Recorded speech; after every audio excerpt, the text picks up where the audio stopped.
అందరికీ నమస్కారం అండి. ఛానల్లోకి తిరిగి స్వాగతం. వృశ్చిక రాశి జాతకులు, మీ యొక్క జీవితంలో ఈ రోజున జరిగేది ఇదే. ఇటువంటి ఫలితాలే పొందుకోబోతున్నారు. అలాగే మీ ఇంటి చుట్టూ పదే పదే ఈ దేవత తిరుగుతుంది, కానీ మీరు పట్టించుకోలేకపోతున్నారు. ఈ రోజున ఈ యొక్క సూచనతో పాటుగా ఈ దేవత అనుగ్రహంతో కలిగే శుభ అశుభ ఫలితాలు ఏమిటి, ఏం జరగబోతుంది, ఆ దేవత ఎవరు, తదితర అన్ని వివరాలు వీడియోలో తెలుసుకుందాం. వీడియోని ఎక్కడా స్కిప్ చేయకుండా పూర్తిగా చూడండి. వీడియో నచ్చితే తప్పకుండా ఒక చిన్న లైక్ అయితే చేసి మమ్మల్ని సపోర్ట్ చేయండి. ఇక ఆలస్యం లేదండి, వీడియోలోకి వచ్చేద్దాం. ద్వాదశ రాసుల్లోకెల్లా ఈ రాశి జాతకులు చాలా అదృష్టవంతులు. కానీ అదృష్టం అనేది మీకు చాలా నిదానంగా ఉంటుంది. ఫలితం దక్కుతుంది, కానీ చాలా సమయమే పట్టేస్తూ ఉంటుంది. వ్యతిరేక దిశలో మీ యొక్క అడుగులు ఇప్పటి వరకు వెళ్తూ ఉండొచ్చు, లేదా మీ యొక్క జీవితంలో కొన్ని అననుకూల ప్రతిఫలితం ఎప్పుడు పొందుకుంటూ నిరాశలో చెంది ఉండొచ్చు. కానీ ఈ రోజున మాత్రం ఈ రాశి జాతకుల్లో ద్వంద్వ స్వభావం పోతుంది. మనోచాంచల్యం తొలగిపోతుంది. మీ యొక్క భావోద్వేగాలు, సృజనాత్మకత ఎదుటి వారికి అర్థమవుతాయి. దీనివలన సహజంగానే మీలో ఒక మార్పు వస్తుంది. మీరు ఒంటరి కాదు అనే భావన ఈ రోజు మిమ్మల్ని చాలా ఆనందానికి గురి చేస్తుంది. ఈ రాశి జాతకులు ఎదుటి వారి బాధను చూసి కరిగిపోతూ ఉంటారు. క్షమించే గుణం ఎక్కువగా ఉంటుంది. చాలా నమ్మకంగా ఉంటారు. వ్యక్తిత్వంలో వీరికి భిన్నమైన ఆకర్షణ ఉంటుంది. ఎక్కువగా క్రీడలు ఇష్టపడుతూ ఉంటారు. చాలా విషయాల్లో సున్నితంగా ఉంటారు. పని పట్ల చాలా క్రమశిక్షణతో వ్యవహరిస్తూ ఉంటారు. ఆధ్యాత్మిక విషయాలపై ఎక్కువ ఆసక్తి చూపిస్తారు. ఆర్థికపరమైన విషయాల్లో మంచి అవగాహన ఉంటుంది. వీరికి ఆర్థిక లోటు ఎప్పుడూ ఉండదు. ఏ చిన్న తప్పు చేసినా, ఎవ్వరూ చేసినా అంగీకరించరు. ఆవేశపరులు, కానీ మనసులో దుష్టత్వం ఉండదు. కోపాన్ని చాలా వరకు కూడాను కంట్రోల్ చేసుకుంటారు. దానివల్ల మానసిక ఒత్తిడి ఎక్కువ అవుతుంది. ఈ రాశి వారు ఆవేశపరులుగా కనిపించినా వారి మనసులో ఏ మాత్రము కూడాను ఎదుటి వారిని ఇబ్బంది పెట్టే తత్వం ఉండదు. కోపాన్ని అణుచుకుంటారు. మానసిక ఒత్తిడి ఇందువల్ల వస్తుంది. ఎక్కువ మొహమాటము, అది వీరి ఇబ్బందులకు కారణంగా చెప్పుకోవడం జరుగుతుంది. తమపై కోపగించుకున్న వారిని కూడా క్షమించే మనస్తత్వం ఉంటుంది. దుష్టులను సైతం మంచివారిగా మార్చే యత్నం చేయడానికి సిద్ధంగా ఉంటారు. గొప్ప ఊహాశక్తి కలిగి ఉంటారు. వారి ఆలోచనలు గంటకొక్కసారి మారిపోతూ ఉంటాయి. కూలంకషంగా ఆలోచించకుండా వేగంగా నిర్ణయాలు తీసుకోవడమే ఇన్నాళ్ల మీ కష్టాలకు కారణంగా చెప్పొచ్చు. స్వభావ సిద్ధంగా మృదు స్వభావులు, దయ కలిగిన వారు. వీరి హృదయం నిర్మలమైంది. రహస్యాలు దాచుకోవడం చేత కాదు. ఎవరైనా వీరితో తమ విషయాన్ని చెబితే వెంటనే వీరు దానిని ఇతరులతో పంచుకుంటారు. ఎంతో సానుభూతి చూపిస్తారు. తమపై కోపగించుకున్న వారిని క్షమించే తత్వమున్నా వీరికి ఒక్కసారి కోపం వస్తే గనక ముక్కంటి కోపంలాగా ఎదుటి వారు వెలువెల్లాడిపోవాల్సిందే. చాలా నమ్మకస్తులు. ఒకరికి మాట ఇస్తే నిలబెట్టుకోవడానికి ఎంత దూరమైనా వెళ్తారు. ఎదుటి వారిని గుడ్డిగా నమ్మేయడం వల్ల కొన్నిసార్లు ఇబ్బందులు పడ్డా మంచితనం మాత్రం వదులుకోరు. వీరిది స్వచ్ఛమైన ప్రేమ, కల్మషం లేని మనస్సు. ఈ రాశి ఇంట్లో ఎప్పటినుంచో ఈ దేవత అనుగ్రహం ఉన్నది. కానీ ఈ రోజున ఆ దేవత అనుగ్రహంతో ఎన్నో రకాల మార్పులు అయితే మీ జీవితంలో రాబోతున్నాయి. ఆమెను మీరు గుర్తించడం లేదు. గమనించుకుంటే గనక ఖచ్చితంగా గత 5 సంవత్సరాల నుంచి మీ ఇంట్లో మీతో పాటు జరిగిన కొన్ని ప్రమాదాలు ఏమైతే ఉన్నాయో అవి త్రుటిలో తప్పి ఉంటాయి. దానికి కారణం ఎవరో కాదు, అది కేవలం ఆ దేవత అనుగ్రహమే. మీకు ఈ కరుణ అనేది కలిగింది. ఆ దేవత ఎల్లప్పుడూ మిమ్మల్ని కాపాడుతూ ఉంటుంది. చాలాసార్లు చూసి ఉంటారు. కొన్ని పనులు అసలు మిమ్మల్ని కంప్లీట్ గా ఇబ్బందులకు గురి చేసే సమయంలో త్రుటిలో తప్పించుకుంటారు. ప్రమాదాల నుంచి కూడా చిన్న చిన్న దెబ్బలతో బయటపడుతూ ఉంటారు. ఈ రోజున కూడాను మీకు ఇటువంటి ఒక సూచన వస్తుంది. మీకు కలగాల్సిన కష్టం, మీకు జరగాల్సిన నష్టం నుండి ఈ దేవత అనుగ్రహంతోనే బయటపడబోతున్నారు. చివరి దశలో ఒక వ్యక్తి ప్రమేయంతో మీకు రాబోతున్న కష్టం నుండి బయటపడతారు. ఆ వ్యక్తి ఈ దేవత ఆశీర్వాదంతోనే మీ జీవితంలోకి వచ్చారని చెప్పుకోవచ్చు. వారు రాకపోతే మీ జీవితం ఏమైపోయేదో అనే ఆలోచన కూడా ఇవాళ మిమ్మల్ని చాలా షాక్కి గురి చేస్తుంది. ఆ దేవత మిమ్మల్ని ఎల్లప్పుడూ రక్షిస్తూ ఉంటుంది. మీ నుంచి ఏం కోరుకుంటుంది, ఆ దేవతను ఈ రోజున ఎలా గుర్తించబోతున్నారో కూడా తెలుసుకుందాము. ప్రతి ఒక్క మనిషికి కులదైవం ఉంటుంది. కానీ ఈ రోజుల్లో ఎవరికీ కూడా వారి కులదైవం గురించి ఐడియా అనేదే లేకుండా పోతుంది. ఇంట్లో ఉన్న పెద్దవాళ్ళు మనకి చాలా చక్కగా ఊళ్ళో ఎక్కడైతే మనం ఉండేవాళ్ళమో అక్కడ కులదైవానికి సంబంధించి ఏదో ఒక చిన్న గుడి కానీ లేదంటే మందిరం కానీ ఉండేది. ఇప్పుడు ఇటువంటివి అన్నీ పట్టించుకోవడం లేదు. మీకు ఇవన్నీ కూడా ఎప్పుడు కూడా మంచిగా చేసుకోవాలి, ఆరాధించాలి కులదైవాన్ని. ఇలా చేయకపోవడం వలన ఆర్థికంగా ఎంతో నష్టం జరిగింది. రాశి చక్రంలో అన్ని రాసుల్లోకెల్లా 12 రాసుల్లోకెల్లా చూస్తే ఆర్థిక పరంగా ఎక్కువ శాతం నష్టపోయేది మాత్రం వృశ్చిక రాశి జాతకులని మనం చెప్పుకోవచ్చు. కానీ ఈ రాశి వారు ఆర్థికంగా నష్టపోయినట్లుగా ఏ రాశి వారు నష్టపోలేదు. ఇంకా ఆ నష్టం నుండి కోలుకోలేకపోతున్నారని కూడా గమనించవచ్చు. దీనికి కారణం కులదైవాన్ని మరచిపోవడం. కులదైవాన్ని కానీ మీరు మర్చిపోతే మాత్రం చాలా రకాలు అయిన ప్రాబ్లమ్స్ని మీరు పొందుకుంటారు, చిక్కుల్లో పడతారు. ఎందుకు అవుతుంది అనేది మీకు తెలియదు, కానీ ఆ కారణం తెలియక సతమతం అవుతూ ఉంటారు. మనకి ఎప్పుడూ ఈ విధంగానే జరుగుతుంది అనే ఆలోచనలో పడిపోతూ ఉంటాము. మీ పెద్దవారిని అడిగి తెలుసుకోండి. మీ ఇంట్లో ఉన్న పెద్దవారు అమ్మమ్మ, నానమ్మ, తాతయ్య ఎవరో ఒకరు ఉంటారు కదండి. మీ కులదైవం ఎవరో తెలుసుకొని, కులదైవం ఎవరని తెలుసుకొని కుదిరితే వాళ్ళ విగ్రహాన్ని కానీ లేదంటే పటాన్ని కానీ తెచ్చుకోండి. అలా కూడా కుదరదు అనుకుంటే మాత్రం ఖచ్చితంగా కులదైవం పేరు ఏమిటి అని అయినా తెలుసుకుని నిత్యం ఈ రోజు నుంచి స్మరించడం మొదలుపెట్టండి. ఎవరూ ఇలాంటివి పట్టించుకోవడం లేదు. కులదైవం ఎవరో తెలుసుకోండి. ఇంట్లో ఫోటో లేకపోయినా దేవత పేరు తెలుసుకుని ఆరాధించుకుంటూ నిత్యము పూజించుకోవాలి. మీ కులదైవం ఎవరో కూడా కామెంట్ రూపంలో మాకు తెలియచేయండి.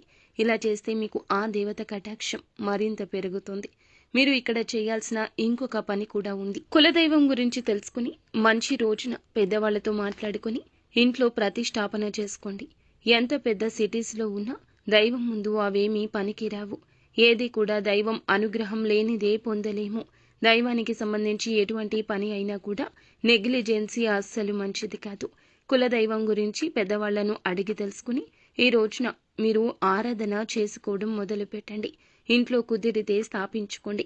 ముందుగా చేయాల్సిన పని ఏమిటంటే పక్క వాళ్లను ఈ రాశి జాతకులు ఎక్కువగా నమ్మేస్తూ ఉంటారు. ఈ రోజు నుంచి ఆ పని విషయంలో మీరు అశ్రద్ధ వహించొద్దు. కుటుంబ సభ్యులు చెప్తున్నా పట్టించుకోకుండా స్నేహితులను కానీ బంధువులను కానీ లేదా పరిచయస్కులు కానీ మీతో ప్రేమగా మాట్లాడితే వారిని నమ్మేస్తూ ఉన్నారు. ఇలా గుడ్డిగా నమ్మడం రీత్యానే మీకు కష్టాలు కలుగుతాయి. అయితే ఈ రోజున ఇటువంటి కష్టం మీ జీవితంలోకి తొంగి చూస్తుంది. మీరు ధన నష్టం కావచ్చు, లేకపోతే షూరిటీ సంతకాల వల్ల కలిగే నష్టం కావచ్చు. ఈ రోజున వారి రూపంలో కలగబోతుంది. చివరాఖరిలో మీ యొక్క జీవిత భాగస్వామి కానీ కుటుంబ సభ్యుల వల్ల కానీ ఆ యొక్క నష్టం కష్టం నుండి బయటపడబోతున్నారు. ఇదంతా కులదైవం అనుగ్రహంగా చెప్పొచ్చు. మాటల మధ్యలో కుటుంబంలో కానీ లేకపోతే ఏ విధంగా అయినా ఈ యొక్క చర్చ నడుస్తుంది. భగవంతుడే మిమ్మల్ని కాపాడాడు, మన కులదైవమే కాపాడింది, లేదా మన ఇష్టదైవమే కాపాడింది, ఇలాంటి చర్చ నడుస్తుంది. అప్పుడైనా మీరు అర్థం చేసుకోండి, ఈ దేవత మీ ఇంట్లోనే ఉంది, మీరే పట్టించుకోవడం లేదని. ఖచ్చితంగా కులదైవం గురించి ఈ రోజున ఆలోచించి ఈ నిర్ణయం తీసుకోండి. ఎప్పుడూ కూడా పక్కన వారిని గుడ్డిగా మీరు నమ్ముతూ ఉంటారు. ప్రతి ఒక్క విషయాన్ని వారికి అంతా చెప్పేస్తుంటారు. ఎప్పుడు చూసినా ఎంతో శ్రమ పడుతూ ఉన్నారు. అలాగే ఒక పని ఎంతో శ్రద్ధగా చేస్తున్నా చివరాఖరి సమయంలో అది విఫలమవుతుంది. దానికి కూడా కారణం ఇదే అయ్యి ఉండొచ్చు. ఏ పని చేయాలి అనుకున్నా ఇక ఎవ్వరికీ చెప్పకుండా ఎంతో కష్టపడి శ్రద్ధగా చేయండి. మీ మీద నమ్మకం పెట్టుకుని దైవం మీద కూడా నమ్మకం పెట్టుకుని మీ పని మీరు చేసుకోండి. పని అయ్యాక అప్పుడు పక్క వారికి చెప్పండి. ఈ రోజున ఒక్కసారి ఇలా ట్రై చేయండి, మీకే తెలుస్తుంది. ఎటువంటి ఆటంకాలు లేకుండా ఎంతో చక్కగా మీ పని అనేది పూర్తవుతుంది. వేరే వాళ్ల నుండి సపోర్ట్ అనేది ఈ రోజున దొరకదు. కానీ కాస్త సపోర్ట్ అనేది దొరికితే మాత్రం మీరు అవకాశాన్ని అందుకుంటారు. కానీ మీకు ఆ సపోర్ట్ లేకపోవడం వల్ల ఎక్కువ ఫీల్ అవుతున్నారు. ఇక మీదట మీరు బాధపడాల్సిన అవసరం లేదు. గ్రహాల్లో మార్పు జరగడం వల్ల ఇప్పుడు మీకు చాలా అనుకూలంగా పరిస్థితి మారుతుంది. గత జన్మ పుణ్య ఫలాలు పొందుకుంటారు. ముఖ్యంగా దైవిక కారణాలకు సేవ చేసేటప్పుడు అద్భుతమైన అంతర్దృష్టి, సూక్ష్మ గ్రహణ శక్తి కలిగి ఉంటారు. కష్ట సమయాల్లో ఆధ్యాత్మిక సాధన గొప్ప ఊరట ఇస్తుంది. ఈ రాశి వారికి ఈ రోజున అంతర్గత సంఘర్షణ మీ మనసులో కనిపిస్తుంది. ఈ యొక్క సంఘర్షణ జరిగే సమయంలో మీ యొక్క మాట విషయంలో, చేతల విషయంలో జాగ్రత్త, నూతన కార్యాల విషయంలో జాగ్రత్త. ఏదైనా ఎవరితో అయినా మాట్లాడేటప్పుడు ఎక్కువ గొడవ పూర్వకంగా కాకుండా వారు చెప్పేది ఆలకించే వారు చెప్పేది ఆలకిస్తూ ముందుకు సాగండి. ఈ రోజున ఏ నిర్ణయమైనా కుటుంబ సభ్యుల యొక్క సలహా తప్పక తీసుకోండి, లేదా జీవిత భాగస్వామి యొక్క సలహా తప్పక తీసుకోండి. ఇక మీరు ఏదైనా ప్రాపర్టీ కొనాలని కానీ వాహనం కానీ కొనాలి అనుకున్నా ఈ రోజు తీరిపోయే సమయం ఆసనమైందని చెప్పొచ్చు. స్టూడెంట్స్ ఎవరైతే కష్టపడి చదువుకుని ఎగ్జామ్స్ రాశారో, విదేశాల స్టడీ కోసం అప్రోచ్ అయ్యారో, ఈ సమయంలో మంచి అనేది స్టార్ట్ అవుతుంది. మీ హెల్త్కు సంబంధించిన కొన్ని విషయాల్లో అయితే జాగ్రత్తగా ఉండండి. ఇక్కడ నుంచి మీకు కాస్త హెల్త్ ప్రాబ్లం అనేది వచ్చే అవకాశం ఉంది. ఎక్కువ చిరాకుగా ఉండేలాగా ఉంటుంది. చిన్న చిన్న ఆరోగ్య సమస్యలు ఒకదాని తర్వాత మరొకటి వస్తుంటే చిరాకుగా ఉంటుంది కదా, అలాంటి సమస్యలే వేధిస్తాయి. అలాగే ఆహారం మీద శ్రద్ధ వహించండి. రోజు మొత్తం కూడా చేయాల్సిన వ్యాయామం ఏదైతే ఉందో కాన్సంట్రేషన్గా చేయండి. అలాగే ఈ విధంగా చేసుకుంటే సరిపోతుంది.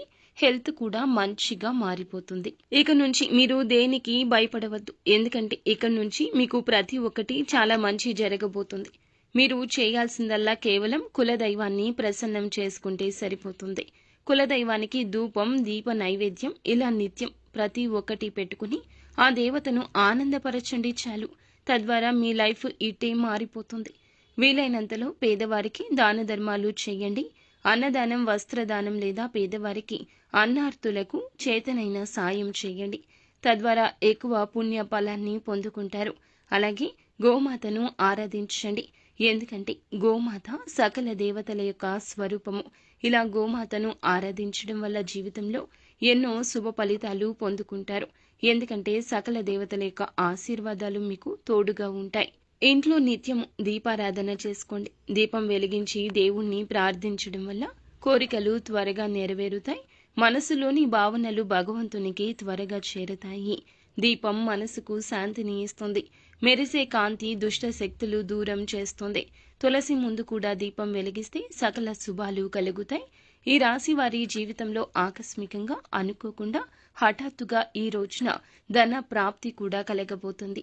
ఈ రాశి జాతకులు ఈ రోజున ధనం విషయంలో కూడా ఆచితూచి అడుగులు వేయండి. మీరు ఊహించని ధన లాభం కలగబోతుంది. కావున మీ యొక్క ధనాన్ని నిలబెట్టుకోవడానికి మీకు బాగా కలిసి రావడం కోసం ఈ యొక్క పరిహారం కూడా పాటించండి. మంగళవారం రోజు కానీ, గురువారం రోజు కానీ, శుక్రవారం రోజు కానీ, శనివారం కానీ ఒక గాజు బౌల్లో కొద్దిగా రాళ్ల ఉప్పు తీసుకుని దాని మీద మూత పెట్టి ఇంట్లో ఈశాన్యంలో పెట్టండి.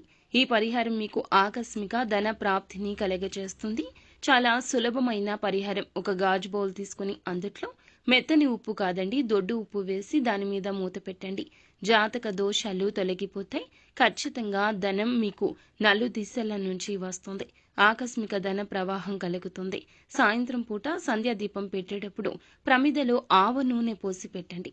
నువ్వుల నూనె పోసి దీపం పెడతాం కదండి, ఊహించని విధంగా డబ్బు రావాలంటే ఆవ నూనె పోసి దీపం పెట్టండి. దీపం కొండెక్కాక మిగిలిన ఆవ నూనెను ఎక్కడైనా దగ్గరలో చెట్టు మొదట్లో పోయండి. కనీసం 40 రోజులు ఇలా ఖచ్చితంగా చేస్తే ఆకస్మిక ధన ప్రాప్తి యోగం కలుగుతుంది. అలాగే అశోక చెట్టు చివర వేరు ఉంటుంది కదా, వేరు కత్తిరించి తెచ్చుకొని గంగాజలంతో కడిగి శుభ్రం చేసి పూజా మందిరంలో పెట్టుకోండి. ఇలా పెట్టుకున్న ఆకస్మిక ధన యోగం కలుగుతుంది. కులదేవతలకు మాత్రం అమావాస్య రోజు అంటే చాలా ఇష్టం కాబట్టి ప్రతి అమావాస్యకు ఒక్కొక్క నైవేద్యం చొప్పున 11 అమావాస్యలకు ఖచ్చితంగా అమ్మవారికి నైవేద్యం పెడితే మీకు ఉన్న కోరికలు అన్నీ కూడా నెరవేరిపోతాయి. సో ఫ్రెండ్స్, చూసారుగా, ఈ వీడియో మీకు నచ్చితే తప్పకుండా ఒక చిన్న లైక్ చేసి మమ్మల్ని సపోర్ట్ చేయండి. ధన్యవాదములు.